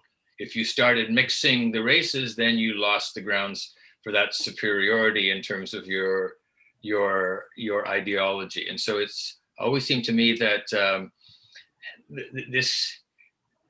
this connection between imperialism and the oppression of particular kinds of sexualities, non-productive sexualities, sex taking place between couples that shouldn't be mating, right? All had to do in a certain way with imperialism's obsession with race, because it understood its own power as one of racial superiority, of white superiority, right? White supremacy. So I think that there's a connection there, but it's also, I think it's, once again, a lot more complicated. There's a new book, and of course I'm blanking on the name because I'm old, but actually looks at kind of the development of homophobia in different places at different times, and says, this is, because we tend to do like the base superstructure kind of thing. Imperialism, the economics lead to these kinds of ideas. But he's saying, no, there's like a whole ideological layer here that's really different. And sometimes different imperialist powers take up sex in very different ways. So, that's why I think this would be a discussion that would go on all night. But certainly there's a connection between imperialism and the suppression of sexual variety that I think run through this notion of race. Oh, go ahead, Chris. So I'm going to be a historian. Yeah. No. If you want to separate people from the land, which was part of the European colonial project in the Americas, for example, it was the whole thing. You wanted to colonize, and you had to separate the original inhabitants from the land. That's pretty much it. So how do you go about doing that? Well, the most straightforward way of doing that is to completely disrupt social relations within those communities, because then they're not tethered anymore. And those communities were absolutely in an intimate relationship with the land. And when that relationship is interrupted, then everything else tends to get upended. And there were some very specific targets that were used, and it didn't matter whether it was the English or the Spanish, because the Spanish and the English both did similar sorts of things. And also the French, actually, despite their better reputation, if you read the Jesuit relations, there is an inordinate amount of attention being paid to the presence of what the Jesuits described as the berdache, right? And the same thing in a place like Mexico, very systematic persecution of people because certain social relations were deemed to be unacceptable and and they were signs of savagery and primitiveness and all the rest of that, right? So it had to be removed. And then in order to prevent it from reforming, you connect those people to the religion of the colonizers. And that's what then begins to reshape social relations, sexual practices, and all of the prejudices and everything else that comes along with it. And that's pretty much the process that happens in the earliest stages of colonization. And it happened in both Latin America, it happened in North America as well. So, and the other social relations that were under assault were the matriarchal character of many indigenous societies as well. You had to separate the matriarchs from the social order that supported them and the land that they lived on. And then you reimpose something that is closer to the patriarchal relations of European colonizers. And the last part of it is about the purpose of sex and the way that that Europeans perceived it, as opposed to the way that indigenous populations perceived it. And I won't talk about the indigenous side, but I think there's a point to be made about the European side and about it's a patriarchal society through and through, right? Completely. Patriarchy had completely won by the time Europeans get to these shores. And so that's what they wanted to reimplant in the Americas. And why? It's all about land. It's all about property, and it's all about possessing it individually. And how do you ensure the transfer of property from one generation to another in a society where it's private property? You have to be able to police the bodies of women. And so that means there's only one form of sexuality that's going to be permitted, and that's within a heteronormative marriage. Heteronormative, exactly. Everything else has to be wiped off the slate. And that really was part of the process, right? So the destruction of sexual and social relations that were typical to those cultures were deliberately and systematically destroyed and then replaced with versions, a colonized version of European relations. And heteronormativity really is a settler colonial ideology in a lot of ways anyways, right? So Yes. Kieran, do you want to come in? Excuse me. Well, Chris just blew it out of the park right now. So thank you for that. I mean, there's that historian. Yes, exactly. Just boom, boom, boom. Yes. Wow. Yeah, no, you basically just got a crash course in like sexual queer history. Seriously. Sexual studies, especially in North America and the Americas. Yeah, I went to university at University of Toronto, studied some of this, and thank you, Chris, for jostling my memory too. I was just gonna say that what I mentioned in the presentation that I gave earlier, what the British Empire did in South Asia, that was the same kind of similar kind of practices that were done in the Americas, where these medieval and Victorian European sort of conservative norms, which were like Chris just said, heteronormative, based upon controlling women, based upon private property, and making sure that men get to control the progeny, and their women, the women and their children were their property. That was the same ideology. I mean, in South Asia, there were all kinds of same-sex love practices that were banned, that were stigmatized, that were physically and brutally suppressed. As Chris just mentioned, the same kind of thing happened here in the Americas. So,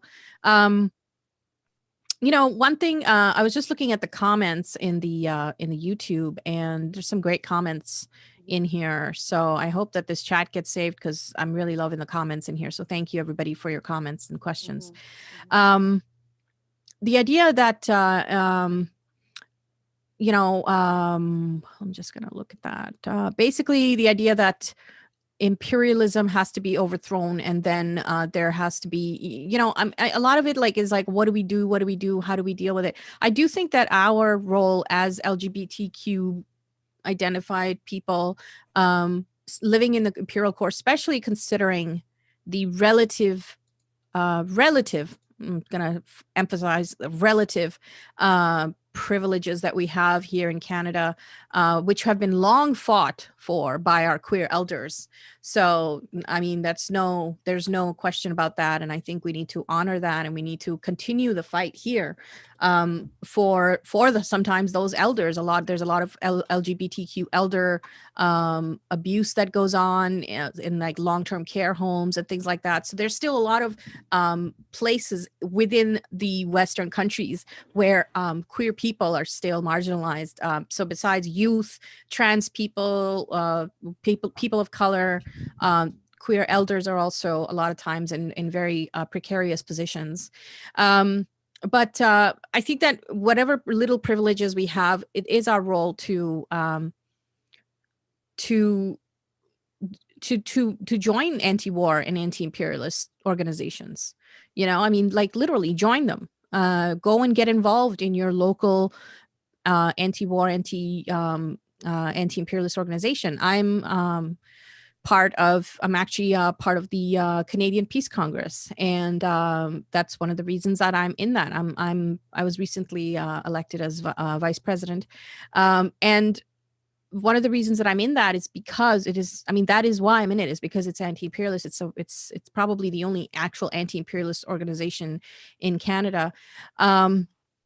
But I'm also involved with some other anti-war groups that are, maybe not as anti-imperialist, but, are still sort of, they have a good line on most things. So I would say get involved. That we can do that. We can do that from the comfort of our homes a lot of times. We can call our MP.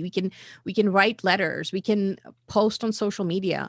I do think that we have a certain responsibility as LGBTQ people, because, we know what it's like to struggle. We know what it's like to be on the margins. We know what it's like to be oppressed. And I think we have a very recent and ongoing memory of that. And I think that we can, that humanizes us, and that makes us more, we should be able to empathize more, I think. And we can use that to promote the idea of anti-imperialism, which is really about empathy. It comes down to empathy. It comes down to really expanding your empathy beyond your borders, beyond what the borders of neoliberal capitalism. What it tells you to do is just to look at your own stuff, just buy stuff, just shut up, and, don't question where these things come from. And I think we can expand that, and I think as queer people, we should be at the forefront of expanding empathy. So, yeah. That is actually everything that you just said. I'm just thinking that's a really good segue into winding down. And I love that sentiment of expanding your empathy beyond your own borders. That really is like such a socialist sentiment as well, Kieran. Thank you for that. It's very poetic. You can see the writer in that comment. Why? So I think what we could do is I'm going to just read off, maybe Morgan, have you happened to pick up a couple comments that you might want to read off just as closing comments from the audience, and then maybe we'll have a couple of final thoughts from the panel, and then wind down, folks. So Sure thing. go Just for give me a it. second. Yeah, I did see one comment. I'll read while you catch yours. How's that, Morgan? Okay. So Elliot said there were and are so many sacred concepts of gender beyond the binary in cultures around the world that imperialism has tried to erase. So thank you. That's a good thing to remember indeed. And I would Morgan? speak on that if I could. Absolutely. Bring it. I was doing a lot of research back when I was in Concordia a few years ago, and it was a lot. It was tough finding information on LGBTQ plus history and politics and stuff. At least I thought so, because I was very. I had a harder time back then. Mhm. But anyway, in a lot of cultures in North America and elsewhere, they have these different concepts of gender, sexuality, as we know. And doing my research into my own culture, the Ganyagahaga, Haudenosaunee, it was very sparse. But what I did get is it's possible that we had something similar to Two-Spirit, or, even though that's very much a new concept, but we definitely had ceremonies, a place in society, we had responsibilities and so on, but these were all destroyed. Mhm.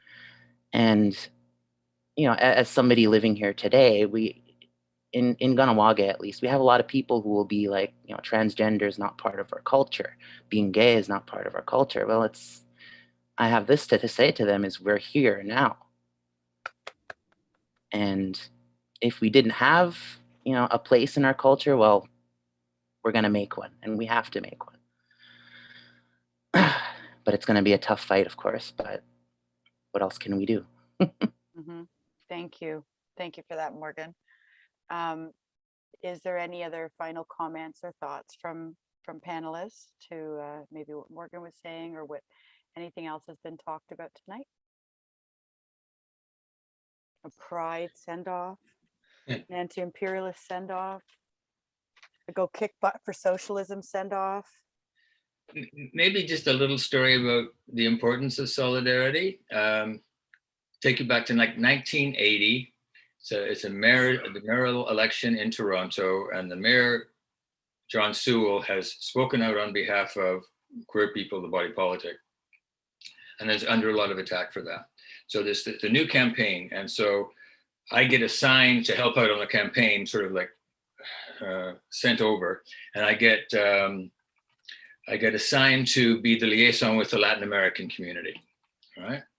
And so I'm having the first meeting with this group, and it's all happening in Spanish. And it happens to be the same night that Sewell and George Hislop, who is the gay candidate, are like launching their campaigns together. And so he's like really cemented this notion that he supports queer people.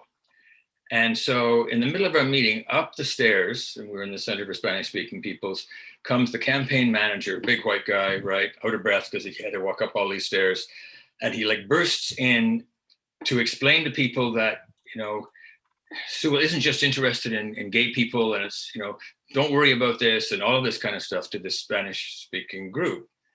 And then he kind of leaves. And so the group is there like what the fuck just happened kind of stuff. And so then people start to talk about this because it has been kind of the elephant in the room. And this Salvadorian guy, working class Salvadorian guy, a refugee, who was part of the group, and he said, well, the gay community in San Francisco has been holding fundraising and sending money to support the revolution in Salvador and Nicaragua. This is like the 80s, right? And, I think if these people can support us, I would understand why, there are people who are homophobic in our community for sure, but I mean, on the other hand, there's no reason why we can't support them in terms of this kind of politics. And it just like changed the tenor of the meeting, right? So, and people got, yeah, we're going to have to deal with this. People are going to ask questions. We're going to have to talk about this kind of thing, but let's get on with organizing, right? And if that solidarity from queer communities to the revolutions in Central America hadn't taken place, that conversation couldn't have taken place, right? So solidarity has a way of actually boomeranging back on you. It's not just that you're helping out other people, but when you establish those kinds of links, it's going to go two ways. Nice way to put that. Yeah. Use the solidarity boomerang. Any other final comments, comrades? All I have to say is I think that this discussion was really informative, really rich, and all the comments seem to allude to that explicitly or implicitly. So thank you again, everybody. Morgan, Kieran, Tim, Chris. Thank you to Jay for helping us out with the tech stuff. Thank you to Stephen for, excuse me, for helping us grab some questions and comments from the audience. I'd like to thank everybody for joining us on our special Communist Party of Canada Pride Commission Pride event discussion. I'm not sure how to coin that, but but I think that this was very uniquely communist Pride event, and I'm proud of it, as I am proud of all you comrades for everything that you offered tonight, and I'm proud of everybody for coming on board and offering their insights in the comments and chats as well. Please continue to share this video. It will be posted on the Communist Party YouTube channel for future viewing and future sharing and future information. If you ever wanted to use pieces of this video for educationals, and that's, I mean, do it. That's what we do. We share information, we build solidarity, and we hope for that boomerang of solidarity, and we want to create empathy beyond our own borders. There we go. So big love to you all. Thank you. I want to say thank you. Sorry. I want to say thanks to Chris and Tim and Moxie for hosting. And I'm honored to be part of this panel. I was actually surprised to be asked to speak here. So thank you very much. And thank you to all of our helpers. Morgan, of course, thank you so much for all of your insight and for coming in and joining us. And a beautiful Stephen, land acknowledgement too. Yeah. Morgan. Thank you. Well, thank definitely. you. And Stephen and Jane helping out, as well as Jay, of course. So thank you, everybody. Yes, thank you for catching that too. We do have some other people part of the Pride Commission that I'd like to thank. So thank you for those folks as well. Have a fantastic Pride weekend, and continue that Pride, solidarity, and anti-imperialist struggle every single day, folks. Oh, and if you're in Toronto, there's a No Pride in Policing Pride demonstration on Sunday at 12 o'clock at Nathan Phillips Square. This Sunday, 12 o'clock, Nathan Phillips Square. Thank you. I totally forgot about that. Tim, good catch. Yes. Also, show up I want to at the say Pride event that we support Cancel Canada Day. Yes.